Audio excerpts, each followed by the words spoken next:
So have you ever been caught in a lie? I know I have, and I know the consequences aren't worth lying for. So today I'm going to talk about how Cyberpunk 2077's developer learned that lesson.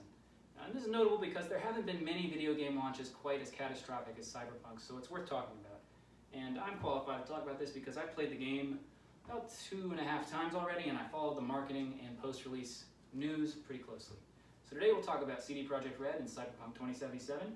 Then we'll discuss a few notable moments from before the game launched, and then last, a few notable moments from after the game launched. So, CD Projekt Red is a Polish game developer, mainly known for their Witcher series. So well known, in fact, that Poland's Prime Minister in 2011 gifted Barack Obama a copy of The Witcher 2 when he visited. So, Poland loves it, Obama loves it, and the gaming community loves it. There's so much goodwill for this company, so when they announced that they were going to be the ones working on Cyberpunk 2077, the hype began. But what is Cyberpunk? Well, it's pretty much like Blade Runner, if you've seen that, which you should, sprinkled with a little punk rock on top. It was going to be an open-world, futuristic city with cool cars, guns, body modifications, pretty much what you'd expect in a Cyberpunk game. So now that I've talked a little bit about CD Projekt and Cyberpunk, I want to get into a few of the notable moments from before the game released. First off, it took about 10 years to release, which is extremely long time. Maybe not extremely, but pretty long for a gaming company. The first trailer released on their YouTube channel in January of 2013 and didn't really show too much, just the atmosphere of the city, dark alleys, neon lights, police busts, but it got the hype train going. And it ended with a frame coming when it's ready, which is what every consumer wants to hear. You want your product to be ready when you purchase it.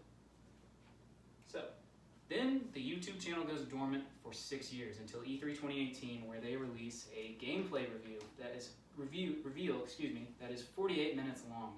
And this is the real deal. This isn't a trailer. This is the product. So a few of the notable features were wall running, hacking animations, third-person cutscenes, and many, many more. And the hype train was really going, full speed. That is, until 2019, when it went to the moon, when CD Projekt Red announced that Keanu Reeves would be partnering with them to have a role in the game. The internet loves Keanu Reeves, apparently, and I mean, I like him. He's fine.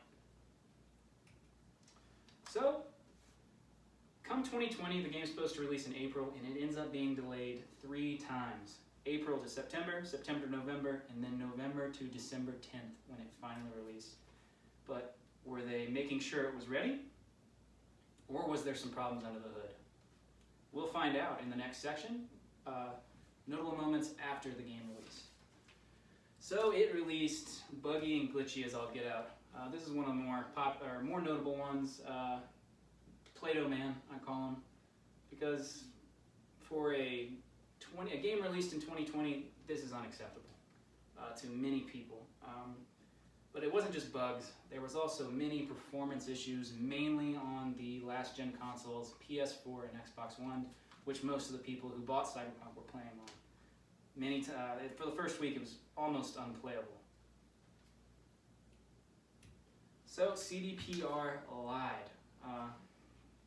One of the lies, Andrew Heaton, a journalist for Game Rant, in his 2021 article goes over. He talks about the E3 2018 gameplay review and how it was made for promotional reasons and was never going to be a product.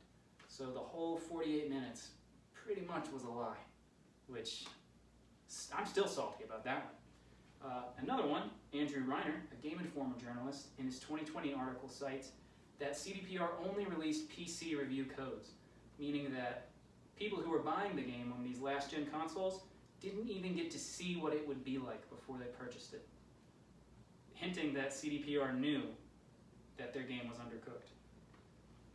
So, and last and most notably, it was taken off of the PlayStation Store. In Derek Taylor's New York Times article in 2020, he cites this as pretty much the only game, or high AAA game, to really be pulled off the store, which it was almost Christmas time when they pulled this off. That's how bad this was, if you can grasp that. And the last is the pandemic exasperating things, making communication for CD Projekt Red harder, and making it harder for the consumers to get the new consoles, PS5s and Xbox Series X, which would help with some of the performance issues, but because of COVID and production issues, there just aren't that many out there. So today, I discussed CD Projekt Red and Cyberpunk 2077. I discussed some notable marketing moments from before, and last, some news after the launch. And all I can really take away from this is next time that you say you're going to do something, do it well. Especially if you're telling the internet you're going to.